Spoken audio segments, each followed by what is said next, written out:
Welcome to Pieces for My Puzzle. I am your host, Nikki Ship, and I'm excited to be sharing with you my life with a son on the spectrum. This podcast is for anyone who is looking for quick tips and perspective, but most of all, for hope and inspiration. So sit back, relax, and let's put the pieces together.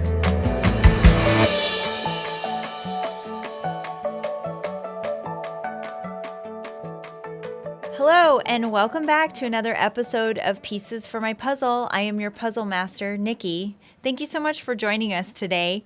Last week, we talked about water safety for the whole family and how to stay safe around the pool, which led me into the topic for this week about safety and precautions for kids who wander and are nonverbal on the autism spectrum. So, just to give you a little bit of background about Drayson, he is by nature not really a wanderer, but he does have a slight tendency. He doesn't usually go too far from us, but he also doesn't speak all the time. And that has been especially concerning for our family because if something were to happen to Drayson, he wouldn't be able to verbally necessarily communicate what's going on with him, if he's hurt or not hurt, or if someone around him is hurt, he might not be able to communicate that. So if something happened to me or to another family member, I guess the biggest question that we've come across is how are people going to know that he's autistic? One of the shocking statistics, though, that I've read most recently is that 49% of kids on the spectrum are actually wanderers. And my husband is in law enforcement, and he can absolutely attest to this, where they've had calls for service of a child wandering down the street that is not communicating, that is not verbal, that's maybe gotten out of the house on Saturday morning because mom and dad are just sleeping in, but they know how to undo the locks and get out of the house and wander around the neighborhood.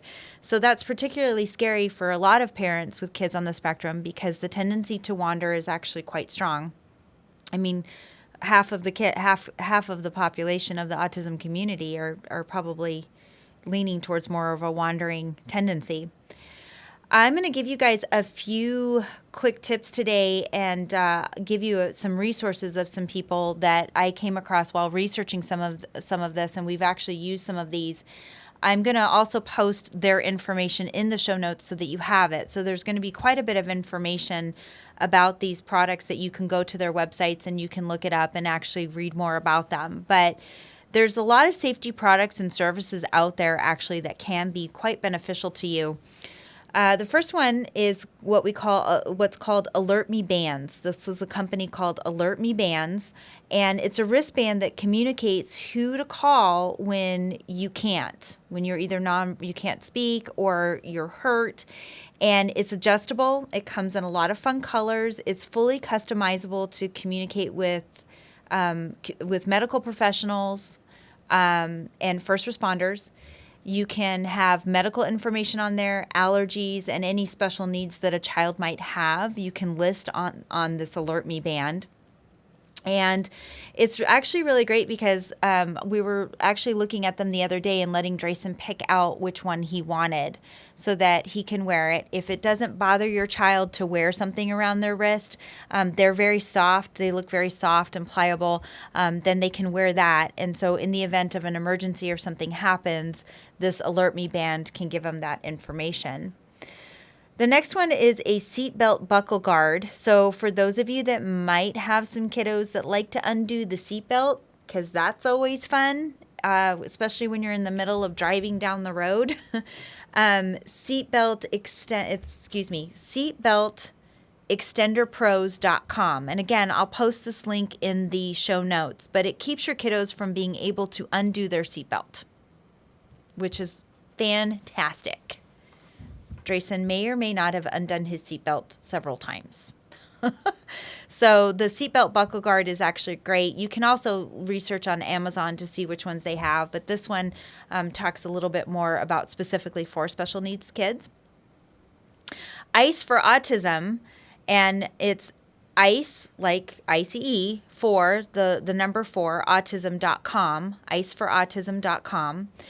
It's the only autism-specific in case of an emergency mobile app. And there is a cost to it. To purchase the app, it's $1.99, but it actually provides first responders and medical professionals with actionable information quickly. And it can do a full breakdown. It can list blood type, medications, emergency contacts, allergies, insurance, their doctors, and even behavioral preferences on this app. And this is something that we just started doing with Drayson, was putting this app on our phones so that if something happens and we cannot give them that information, Drayson doesn't necessarily know all of this information, nor would he memorize it necessarily. So this is an app that's specifically on the phone that we can keep on the phone and somebody can get access to. And again, that's called Ice for Autism. Totally worth $1.99. The next one is called Wallet Card, and the name of the website is justdigit.org. And again, I will list this in the show notes, but it's a free tool for teenagers and adults with autism spectrum disorder. It allows them to communicate with law enforcement. And this is a really big deal because a lot of times something that's happening very actively, at least from what I've seen within law enforcement, is they're trying to learn more about kiddos on the autism spectrum and adults, to understand the behaviors, to understand how to communicate better with them. And this is something that a lot of law enforcement are working even towards certification, working with the autism community so that they know how best to handle it. But this card gives them a way to communicate with law enforcement. So if they get pulled over or if they're wandering down the side of the road, a lot of times adults on the spectrum can answer questions, but they can't necessarily explain that they're autistic. So by handing them a card with their ID that explains that they're on the spectrum, helps the officer there to then therefore understand that there might be some behaviors involved, or that it's opening up a different channel of communication in order to make the situation stay as calm as possible. They also have one for caregivers too. So if you have a child that's not verbal or under the age of 18, you can also have a caregiver carry one of those cards too, to also use with law enforcement as well. Autism Speaks actually has a really great extended list of products and services to help with safety, and that's actually where I found a few of these that I've just mentioned previously. So you can, again, I'll put this in the show notes, but you can check Autism Speaks and it'll have a full breakdown of all of these with links that you can click on and research different things. Everybody's different. So what works for our family might not necessarily work for you, but the premise of letting you have this information is to know that there are options out there, and you just need to do a little bit of research in order to find what the best type of safety precaution is best for you and your family. Another quick tip that I'm really going to advise is make sure that you have a safety plan. And again, Autism Speaks has a really great resource on their website about how to create a safety plan. You can also work with your care team. If you have an in-home care team or even at school, you can talk to them a little bit about safety. We work with our ABA, our HAB, and our respite providers to implement a lot of like safety type plans so that Drayson is aware of what to do. And also Drayson's able to recite his address, his phone number. He can say his mom's name, his dad's name. So it's important that they understand or have this access to this information in case they need to relay it to somebody. Another suggestion is consider working with your local law enforcement, your community, anybody in the community to help them understand autism spectrum disorder. Going to a community center maybe and speaking to a group of people, talking with law enforcement to see if they have programs to help build more awareness. All of those things are highly beneficial and will start to create momentum to keep our kids safe. One of the other things too that we also are working with Drayson right now is safety signs, him understanding understanding certain street signs, like do not enter, do not walk, things like that. So that's actually a goal that we have written in at his school and at home, where he's able to identify what those signs mean. So we'll give him a visual cue of what the safety sign is, and he should be able to tell us what that sign means. And then we kind of have a little bit more of an expanded conversation so that we make sure that he understands that he's not supposed to just be walking across the street without looking on both sides, or that sign means do not walk here or do not enter here. So having him understand those street signs has also been highly beneficial to us too.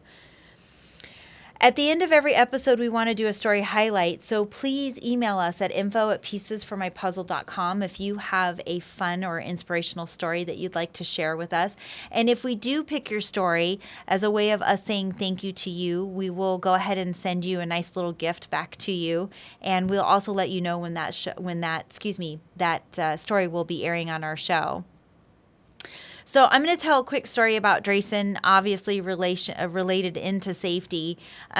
Just remember, I guess, when you start implementing safety rules, that you also have to follow the safety rules. So I've gotten schooled a few times by Drayson on some of these safety rules, but on this day in particular, I was driving down the road and we came to a 4-way stop, and I was stopping at a stop sign, and I am going to fully admit right now, this is what my husband won't be happy, but I did a rolling stop. I did not come to a complete stop. I was in a hurry, and I did not come to a complete stop. And I remember Drayson looking at me and telling me, "You didn't stop."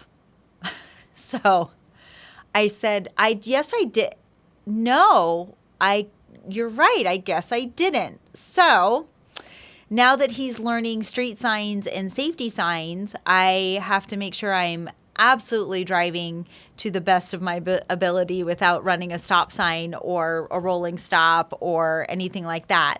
I'm a little bit afraid when he gets older and starts learning about driving, if he's going to start criticizing me for my wide right-hand turns next, but hopefully not.